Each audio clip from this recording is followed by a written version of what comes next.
നമ്മുടെ ദൈനംദിന ജീവിതത്തിലടക്കം artificial intelligence വലിയ സ്വാധീനം ചെലുത്തുന്ന ഈ കാലത്ത് വളരെ ഗൗരവമുള്ള ഒരു വിഷയത്തെക്കുറിച്ച് നമ്മൾ ഓരോരുത്തരും മനസ്സിലാക്കേണ്ടതായിട്ടുണ്ട്. ഞാൻ പറഞ്ഞു വരുന്നത് ഇതുവരെയും നമ്മുടെ സമൂഹത്തിൽ കാര്യമായി ചർച്ചയാവാത്ത ടെക്നോ ഫ്യൂഡലിസത്തിനെ കുറിച്ചാണ്. എന്താണ് ടെക്നോ ഫ്യൂഡലിസം? അതായത് ഈ ഡിജിറ്റൽ യുഗത്തിൽ ലോകത്തിന്റെ നിയന്ത്രണം ഏതാനും വൻകിട ടെക്നോളജി കമ്പനികളുടെ കൈകളിലേക്ക് കേന്ദ്രീകരിക്കുന്ന അവസ്ഥയാണ് ടെക്നോ ഫ്യൂഡലിസം എന്ന് നമുക്ക് പറയേണ്ടി വരുന്നത്. അതായത് ഈ കമ്പനികൾ പലപ്പോഴും രാജ്യങ്ങളെക്കാൾ ശക്തമായി മാറുമ്പോൾ ഈ കമ്പനികൾ ലോകത്ത് ആര് എന്ത് ചെയ്യണം, എന്ത് കാണണം, എങ്ങനെ ജീവിക്കണം, എന്ത് ഇൻഫർമേഷൻ അറിയണം എല്ലാം തീരുമാനിക്കുമ്പോൾ ഇവരുടെ വ്യവസ്ഥയിലുള്ള ഒരു ലോകക്രമം സൃഷ്ടിക്കപ്പെടുമ്പോൾ അത് ഇന്ത്യയെ പോലുള്ള രാജ്യങ്ങൾക്ക് വലിയ ഭീഷണിയാണ് എന്ന് നമ്മൾ മനസ്സിലാക്കേണ്ടതാണ്. നമ്മുടേത് വളരെയധികം സ്വാതന്ത്ര്യം നൽകിയിട്ടുള്ള ഒരു ജനാധിപത്യ രാജ്യമായതുകൊണ്ട് തന്നെ ഇത്തരം കമ്പനികൾ ഈ അവസ്ഥയെ വല്ലാതെ ദുരുപയോഗം ചെയ്യാറുണ്ട്. എന്നാൽ ചൈന പോലുള്ള രാജ്യങ്ങൾ താരതമ്യേന ഈ സാഹചര്യത്തിൽ സുരക്ഷിതരാണ് എന്നതും പറയാതെ വയ്യ. എന്താണ് ടെക്നോ ഫ്യൂഡലിസം? അത് എങ്ങനെയാണ് നമ്മളെ ബാധിക്കാൻ പോകുന്നത്? എങ്ങനെയാണ് ചൈന കൂടുതൽ സുരക്ഷിതമായിട്ട് ഇതിനെ അതിജീവിക്കുന്നത്? ഇന്ത്യ എത്രമാത്രം മുൻകരുതലുകൾ ഈ കാര്യത്തിൽ എടുക്കേണ്ടതുണ്ട്? ഈ വിഷയങ്ങൾ നമുക്ക് ഈ വീഡിയോയ്ക്കകത്ത് നോക്കാം. ഗൂഗിള്, യൂട്യൂബ് അടക്കമുള്ള ജെമിനായി അടക്കമുള്ള പ്ലാറ്റ്ഫോമുകളുടെ മാതൃ കമ്പനിയായിട്ടുള്ള Alphabet, Meta Facebook, Instagram, WhatsApp തുടങ്ങിയ നിരവധി പ്ലാറ്റ്ഫോമുകളുടെ മുതലാളിയാണ് മെറ്റ കമ്പനി. അപ്പോൾ ആൽഫബറ്റ്, മെറ്റ, എക്സ് തുടങ്ങിയ പ്ലാറ്റ്ഫോമുകളാണ് ഇന്ന് ലോകത്തെ പ്രധാന വിവരവിനിമയ മാർഗങ്ങൾ. ജന്തർ മന്ദറിൽ വിദ്യാർത്ഥികൾ ഒത്തുകൂടുന്നതിന് കാരണമായത് മെയിൻ സ്ട്രീം മാധ്യമങ്ങളോ അതല്ലെന്നുണ്ടെങ്കിൽ ഇന്നത്തെ മുഖ്യധാര രാഷ്ട്രീയ പാർട്ടികളോ ആയിരുന്നില്ല, മറിച്ച് സോഷ്യൽ മീഡിയ മാത്രമായിരുന്നു. എവിടെ വേണമെങ്കിലും ആളെ കൂട്ടാൻ കഴിയുന്ന തരത്തിൽ സോഷ്യൽ മീഡിയ ഇന്ന് അത്രമാത്രം പുരോഗമിച്ചിട്ടുണ്ട്. അതായത് ഇൻഫർമേഷൻ എന്ന് പറയുന്നത് അതിവേഗത്തിൽ സോഷ്യൽ മീഡിയയിലൂടെ പറക്കുക മാത്രമല്ല, ആളെ കൂട്ടാനും അതിന് കഴിയുമെന്ന് കഴിഞ്ഞ കുറെ സംഭവങ്ങൾ തെളിയിച്ചിട്ടുണ്ട്. ഇനിയുള്ള കാലത്ത് ഈ ഡിജിറ്റൽ കമ്പനികൾ, ടെക്നോളജി കമ്പനികൾ അവരുടെ ആധിപത്യം ഉറപ്പിക്കാനുള്ള മത്സരത്തിലായിരിക്കും. അതായത് നമ്മൾ എന്ത് കാണണം, നമ്മുടെ ഫീഡിലേക്ക് എന്തൊക്കെ നമുക്ക് നൽകണം, എന്ത് കാണാൻ പാടില്ല എന്നിവർക്ക് തീരുമാനിക്കാൻ കഴിയും. ഉദാഹരണത്തിന്, നിങ്ങൾക്ക് പെട്ടെന്നൊരു കാര്യത്തിൽ സംശയം വന്നു കഴിഞ്ഞാൽ നിങ്ങൾ ഇപ്പോൾ എവിടേക്കായിരിക്കും ആദ്യം പോയി നോക്കുന്നത്? നിങ്ങൾ ഗൂഗിളിൽ സെർച്ച് ചെയ്യുന്നതിന് മുന്നേ തന്നെ ചാറ്റ് ജിപിടിയിലോ ജെമിനയിലോ ഗ്രോക്കിലോ പോയി ചോദിക്കും, AI ചോദിക്കും. നിങ്ങളുടെ ഒരു സുഹൃത്തിനെ പോലെയാണ് ഇന്ന് AI. ഇന്നത്തെ തലമുറയ്ക്ക് AI ഗുണങ്ങളെക്കുറിച്ചും ദോഷങ്ങളെക്കുറിച്ചും ഒക്കെ കുറച്ചുകൂടി നന്നായിട്ട് അറിയാം. കാരണം AI വരുന്നതിന് മുമ്പ് ജീവിച്ചിരുന്ന ഒരു ജനറേഷനാണ് നമ്മുടേത്. അപ്പൊ ഈ ജനറേഷൻ AI പറയുന്നത് അപ്പാടെ വിഴുങ്ങില്ല. എന്നാൽ ഒരു തലമുറ കഴിയുമ്പോഴോ 2040-ലോ 50-ലോ ജീവിക്കുന്ന ജനറേഷൻ അവരെന്തിനും AI ആശ്രയിക്കുന്നവരാണെന്നുണ്ടെങ്കിൽ അവർ AI ഒരു കാര്യം ചോദിക്കുന്ന സമയത്ത് അത് കൊടുക്കുന്ന ആൻസർ സത്യമാണ് എന്ന് വിശ്വസിക്കാൻ നിർബന്ധിതരാകുന്ന ഒരു സമൂഹമായിരിക്കും. ഇന്ന് നമ്മൾ ഒന്നുകൂടി ഒന്ന് സെർച്ച് ചെയ്ത് ഉറപ്പുവരുത്തും. അതേ സമയത്ത് ഒരു 10-15 വർഷം കഴിഞ്ഞിട്ടുള്ള ഒരു തലമുറ അവരിങ്ങനെ ഉറപ്പുവരുത്തണം എന്നില്ല.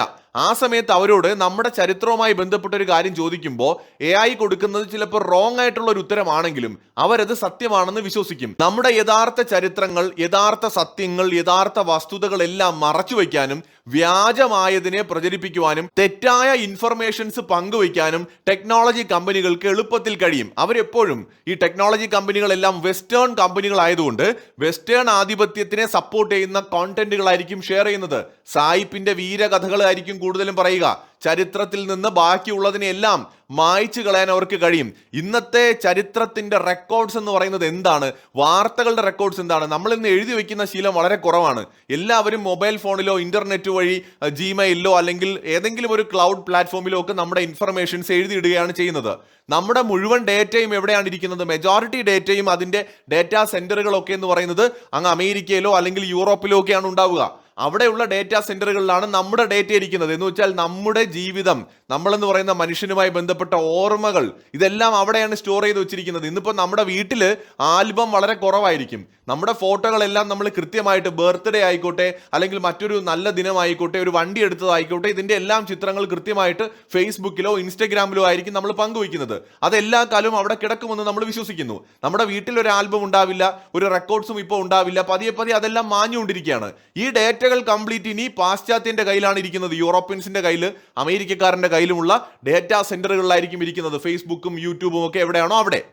അപ്പൊ ഇതിനുമേലുള്ള അവരുടെ ആധിപത്യം ചെറുതല്ല. പതിയെ പതിയെ പതിയെ നമ്മൾ എന്ത് കാണണം, എന്ത് ചിന്തിക്കണം, അല്ലെങ്കിൽ എന്ത് അറിയണമെന്ന് അവർ തീരുമാനിക്കുന്ന നിലയിലേക്ക് പോകും. കാരണം നമ്മൾ അത്രത്തോളം ഇന്റർനെറ്റിനോടും ഡിജിറ്റൽ കാലഘട്ടത്തോടും നമ്മൾ അടിമപ്പെട്ടുകൊണ്ടിരിക്കുകയാണ് എന്നതൊരു വസ്തുതയാണ്. മാത്രമല്ല, ഇലോൺ മസ്ക് അടക്കമുള്ളവർ ശ്രമിക്കുന്നത് ഒരു സമാന്തര ഭരണകൂടത്തെ സൃഷ്ടിക്കാനാണ്. അതിനവർക്ക് ആദ്യം വേണ്ടിയിരുന്ന കാര്യങ്ങൾ എന്താണ്? കറൻസിയുടെ കാര്യത്തിലുള്ള ഒരു സാമ്പത്തികമായ സ്വാതന്ത്ര്യമാണ്. ഈ ക്രിപ്റ്റോ കറൻസി എന്ന് പറയുന്നതിനെ ആരും ലളിതമായിട്ട് നിസ്സാരമായിട്ട് തള്ളിക്കളയരുത്. ഈ ക്രിപ്റ്റോ കറൻസി എന്ന് പറയുന്നത് വളരെ പ്രധാനപ്പെട്ട ഒരു മുന്നേറ്റം തന്നെയാണ്. പ്രത്യേകിച്ച് ബിറ്റ്കോയിൻ പോലെയുള്ള ക്രിപ്റ്റോ കറൻസികൾ. പരമ്പരാഗതമായിട്ട് പണം അച്ചടിക്കുന്നതും നിയന്ത്രിക്കുന്നതും കേന്ദ്ര ബാങ്കുകളാണ്. എന്നാൽ ബിറ്റ്കോയിൻ പോലെയുള്ള ക്രിപ്റ്റോ കറൻസികൾ വന്നതോടെ ഭരണകൂടങ്ങളുടെ ബാങ്കിംഗ് നിയന്ത്രണങ്ങൾക്കും അതിരുകൾക്കും പുറത്തുള്ള ഒരു സമ്പദ് വ്യവസ്ഥ രൂപപ്പെട്ടിരിക്കുകയാണ്.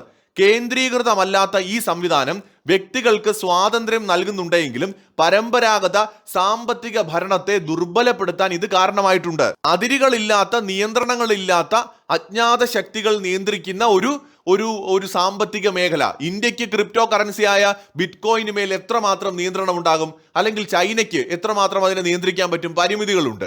അപ്പൊ ഇത്തരത്തിലുള്ള ഒരു സാമ്പത്തിക വ്യവസ്ഥ രൂപപ്പെട്ട് കഴിഞ്ഞു. ഇനി രണ്ടാമത് ഇന്റർനെറ്റ്. തടസ്സമില്ലാത്ത ഇന്റർനെറ്റ്. ഇപ്പോ ഇലോൺ മസ്കിന്റെ നേതൃത്വത്തിൽ സ്റ്റാർലിങ്ക് പോലെയുള്ള ഇന്റർനെറ്റ് സേവനങ്ങൾ ലോകത്ത് എവിടെയും ഇന്റർനെറ്റ് എത്തിക്കാം. ഏതെങ്കിലും ഒരു രാജ്യത്തിന്റെ നിയന്ത്രണത്തിലല്ല അത് അമേരിക്കൻ കമ്പനിക്ക് തീരുമാനിക്കാം എവിടെ ഇന്റർനെറ്റ് കൊടുക്കണം, എവിടെ കൊടുക്കണ്ട എന്ന്. അതിനുമേലുള്ള ഒരു ആധിപത്യം നമുക്ക് കാണാൻ കഴിയും. AI കാര്യം നമ്മൾ ഓൾറെഡി പറഞ്ഞു കഴിഞ്ഞു. അവിടെയും ഇവരുടെ കയ്യിലാണ്, കോണ്ടന്റുകൾ ഇവരുടെ നിയന്ത്രണത്തിലാണ്.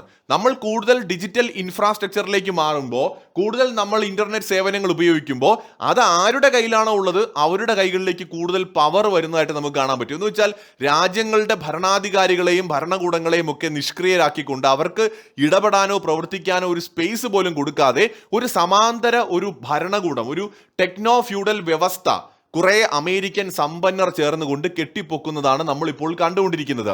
ഇതിനോടൊപ്പം തന്നെ വിർച്വൽ ലോകം എന്നതും നമ്മൾ അറിഞ്ഞിരിക്കണം. കമ്പ്യൂട്ടർ, ഇന്റർനെറ്റ്, വിർച്വൽ റിയാലിറ്റി തുടങ്ങിയ സാങ്കേതിക വിദ്യകളുടെ സഹായത്തോടെ മനുഷ്യൻ സൃഷ്ടിച്ചെടുത്ത കൃത്രിമ ഡിജിറ്റൽ ലോകമാണ് ഈ വിർച്വൽ ലോകം. യഥാർത്ഥ ലോകത്തിന് സമാന്തരമായിട്ട് അല്ലെങ്കിൽ അതിന് പകരം നിൽക്കാവുന്ന തരത്തിലാണ് ഇന്ന് വിർച്വൽ ലോകം വളർന്നുകൊണ്ടിരിക്കുന്നത്. യഥാർത്ഥ ലോകത്തിലെ മനുഷ്യർ വിർച്വൽ ലോകത്ത് അവതാർ എന്ന പേരിലാണ് അറിയപ്പെടുന്നത്. ഡിജിറ്റൽ രൂപങ്ങളിലൂടെയാണ് അവരവിടെ ജീവിക്കുന്നത്. സോഷ്യൽ മീഡിയ പ്രൊഫൈലുകൾ മുതൽ മെറ്റാവേഴ്സ് വരെയുള്ള പ്ലാറ്റ്ഫോമുകളിൽ ആളുകൾക്ക് സ്വന്തമായ ഒരു ഡിജിറ്റൽ ഐഡന്റിറ്റി ഇതുവഴി സൃഷ്ടിക്കാൻ കഴിയും. അവിടുത്തെ നിയമങ്ങൾ ഈ കമ്പനികളാണ് തീരുമാനിക്കുന്നത്. ഒരു രാജ്യത്തിന് അതിനകത്ത് ഇടപെടാൻ ഒരുപാട് പരിമിതികളുണ്ട്.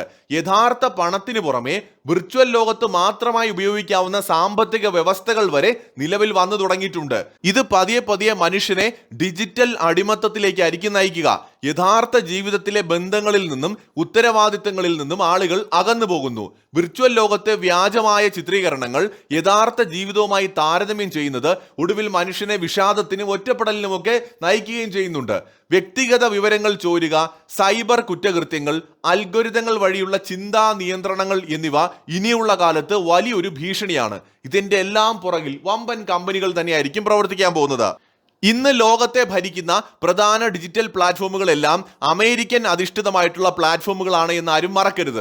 അതുകൊണ്ട് തന്നെ ടെക്നോ ഫ്യൂഡൽ ലോകത്തിന്റെ പിന്നിൽ അമേരിക്കൻ കമ്പനികളാണോ എന്ന് ചോദിച്ചാൽ ആണ് എന്ന് ഉത്തരം പറയേണ്ടി വരും.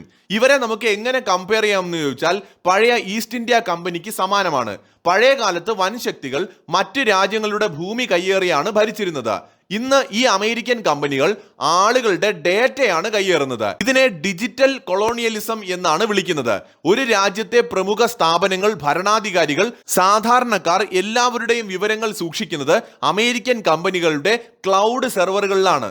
അതായത് അമേരിക്കൻ നിയമപ്രകാരം അമേരിക്കൻ സർക്കാരിന് ആവശ്യമെങ്കിൽ ഈ വിവരങ്ങൾ പരിശോധിക്കാനും സാധിക്കും. എന്നാൽ ചൈന ഇതിൽ നിന്ന് ഒരു പരിധിവരെ രക്ഷപ്പെട്ട് തന്നെയാണ് നിൽക്കുന്നത്. 20 വർഷങ്ങൾക്ക് മുമ്പ് തന്നെ ഇതിന്റെ അപകടം തിരിച്ചറിഞ്ഞ രാജ്യമായിരുന്നു ചൈന. ചൈനയിൽ സിംഗിൾ പാർട്ടി ഭരണം മാത്രമാണ് ഉള്ളത്. അതുകൊണ്ട് തന്നെ ചൈനയ്ക്ക് ഇത് നേരിടാനും നടപ്പിലാക്കാനും എളുപ്പമാണ്. ഇന്ത്യ പോലെയുള്ള ജനാധിപത്യ രാജ്യങ്ങൾ ഒരുപാട് വെല്ലുവിളികൾ ഇനിയുള്ള കാലത്ത് നേരിടേണ്ടി വരും. ചൈന വർഷങ്ങൾക്ക് മുമ്പ് തന്നെ ഗൂഗിൾ, ഫേസ്ബുക്ക്, ഇൻസ്റ്റഗ്രാം, ട്വിറ്റർ എന്നിവയെല്ലാം തന്നെ സ്വന്തം നാട്ടിൽ നിരോധിച്ചു. അതിന് പകരം അവരുടേതായിട്ടുള്ള പ്ലാറ്റ്ഫോമുകൾ ഡെവലപ്പ് ചെയ്തെടുത്തു. വാട്സപ്പിനും ഫേസ്ബുക്കിനും പകരം വിചാറ്റ്, ഗൂഗിളിന് പകരം ബൈഡു, ആമസോണിന് പകരം ആലിബാബ, ആപ്പിളിന് പകരം വാവൈ, ഷവോമി, അങ്ങനെ നിരവധി പ്ലാറ്റ്ഫോമുകൾ ഡെവലപ്പ് ചെയ്തെടുത്തു. ചൈനക്കാരുടെ വ്യക്തി വിവരങ്ങൾ അമേരിക്കൻ കമ്പനിയുടെ പക്കലിലേക്ക് പോകുന്നില്ല എന്ന് അവർ ഉറപ്പുവരുത്തി. രാജ്യത്തെ ജനങ്ങൾ എന്ത് കാണണം, എന്ത് ചിന്തിക്കണമെന്ന് തീരുമാനിക്കുന്നത് അമേരിക്കൻ അൽഗോരിതങ്ങൾക്ക് പകരം ഇപ്പോൾ ചൈനീസ് ഭരണകൂടം തന്നെയാണ്. എന്തായാലും ഇന്ത്യക്ക് ഈ ചൈനീസ് മാതൃക സ്വീകരിക്കാൻ കഴിയില്ല. നമ്മുടേതൊരു ജനാധിപത്യ രാജ്യമാണ്. അതുകൊണ്ട് തന്നെ ഈ ചലഞ്ചിനെ നമ്മൾ നേരിടുക എന്നുള്ളതാണ് നമ്മുടെ മുമ്പിലെ വഴി. ഇതൊന്നും നിരോധിക്കുക എന്ന് പറയുന്നത് ഇന്ത്യയെ സംബന്ധിച്ചിടത്തോളം പ്രായോഗികമേ അല്ല. മറിച്ച് ഈ സ്ഥാപനങ്ങളെല്ലാം തന്നെ ഇന്ത്യയുടെ കൂടി നിയമവ്യവസ്ഥയുടെ കീഴിൽ കൊണ്ടുവന്ന് പ്രവർത്തിപ്പിക്കുക എന്നതാണ് നമ്മുടെ മുമ്പിലെ ഏറ്റവും വലിയ വെല്ലുവിളി എന്ന് പറയുന്നത്. 140 കോടി ജനങ്ങളുള്ള ഇന്ത്യയാണ് ലോകത്തിലെ ഏറ്റവും വലിയ ഡിജിറ്റൽ വിപണി. നമ്മുടെ വാർത്താവിനിമയവും ആശയവിനിമയവും ഡിജിറ്റൽ പരസ്യ വിപണിയും പൂർണ്ണമായും അമേരിക്കൻ കമ്പനികളുടെ കയ്യിലാണ് എങ്കിലും അതിനുമേൽ ഒരു നിയന്ത്രണം നമ്മുടെ ഭരണകൂടത്തിന് ആവശ്യമാണ്. ഇന്ത്യയിൽ ഏത് തരം ട്രെൻഡുകൾ ഉണ്ടാകണം, ഏത് തരത്തിലുള്ള രാഷ്ട്രീയ പ്രചാരണങ്ങൾ ആളുകളിലേക്ക് എത്തണമെന്ന് തീരുമാനിക്കുന്നത് ഈ വിദേശ അൽഗോരിതങ്ങളാണ്. തിരഞ്ഞെടുപ്പുകളെ പോലും സ്വാധീനിക്കാൻ ഇവർക്ക് ശേഷിയുണ്ട്. ഇന്ത്യയിലെ ജനങ്ങളുടെ ഡേറ്റ ഉപയോഗിച്ച് ഈ കമ്പനികൾ കോടികൾ സമ്പാദിക്കുന്നു, പണം വിദേശത്തേക്ക് പോകുന്നു എന്ന ആക്ഷേപങ്ങളുമുണ്ട്. ഇന്ത്യ ഗവൺമെന്റ് ഈ അപകടം മനസ്സിലാക്കിക്കൊണ്ട് തന്നെയാണ് പ്രവർത്തിക്കുന്നത്. അതുകൊണ്ടാണ് ഇന്ത്യ ഡാറ്റ ലോക്കലൈസേഷന് വേണ്ടിയിട്ട് ശക്തമായിട്ട് ഇപ്പോൾ നിലപാടെടുത്തത്. ഇന്ത്യൻ ഉപയോക്താക്കളുടെ ഡേറ്റ ഇന്ത്യക്കുള്ളിലെ സെർവറുകളിൽ തന്നെ സൂക്ഷിക്കണമെന്ന് കമ്പനികളോട് കർശനമായിട്ട് ഇന്ത്യ ആവശ്യപ്പെട്ടിട്ടുണ്ട്. ചിപ്പുകളും സെമി കണ്ടക്ടറുകളും സ്വന്തമായി നിർമ്മിക്കാനുള്ള പദ്ധതികളൊക്കെ ഇന്ത്യ സജീവമാക്കുന്നത് ഇതെല്ലാം മുന്നിൽ കണ്ടുകൊണ്ടാണ്. UPI, ആധാർ, ഡിജി ലോക്കർ തുടങ്ങിയ സ്വന്തം ഡിജിറ്റൽ സംവിധാനങ്ങൾ ഇന്ത്യ വികസിപ്പിക്കുന്നതും പേയ്മെന്റ് മേഖലയിൽ വിസ, മാസ്റ്റർ കാർഡ് തുടങ്ങിയ അമേരിക്കൻ കമ്പനികളുടെ കുത്തക ഇന്ത്യ അവസാനിപ്പിച്ചതുമെല്ലാം ഇത് മനസ്സിലാക്കിയിട്ടാണ്. ചൈന ഓൾറെഡി അവരുടെ ഒരു രാജ്യത്തെ ഡിജിറ്റൽ മതിൽ കെട്ടി സംരക്ഷിച്ചു കഴിഞ്ഞു. എന്നാൽ ഇന്ത്യയെ സംബന്ധിച്ചിടത്തോളം അങ്ങനെ ഒരു മതിൽ എളുപ്പമല്ല. പക്ഷേ നിലവിലെ സംവിധാനങ്ങളെ ഇന്ത്യ കൂടുതൽ ശക്തമായിട്ട് നിയന്ത്രിക്കുന്ന തരത്തിലേക്കായിരിക്കും കാര്യങ്ങൾ മുന്നോട്ട് കൊണ്ടുപോവുക. അല്ലാതെ അമേരിക്കൻ കമ്പനികളെ ഇന്ത്യയിൽ ഒരു സമാന്തര ഭരണകൂടം നടത്താൻ ഒരിക്കലും ഇന്ത്യൻ ഗവൺമെന്റ് അനുവദിക്കുകയില്ല. അതിനുള്ള നീക്കങ്ങളാണ് ഇന്ത്യ ഇപ്പോൾ നടത്തുന്നത്. പക്ഷേ നമ്മൾ ജനങ്ങൾ ഇത് അറിഞ്ഞിരിക്കണം. കാരണം ഇന്നത്തെ ഈ ഒരു ടെക്നോ ഫ്യൂഡൽ വ്യവസ്ഥ ലോകത്തെ നിയന്ത്രിക്കുക എന്ന ലക്ഷ്യത്തോടെ തന്നെ ഇറക്കിവിട്ടൊരു ഭൂതമാണ്. ഒരു 4-5 കമ്പനികളാണ് ഇത്തരത്തിൽ ലോകത്തെ നിയന്ത്രിക്കുന്നതായിട്ട് മാറിയിരിക്കുന്നത്. ഒരു പക്ഷേ അവര് പോലും അറിയാതെ ആ വിധത്തിൽ വളർന്നു പോയതാകാം. എന്തായാലും അവരുടെ മേലൊരു നിയന്ത്രണം ആവശ്യമാണ്. നമ്മൾ ഓരോരുത്തരും ഇത് അറിഞ്ഞിരിക്കേണ്ടതും ആവശ്യമാണ്.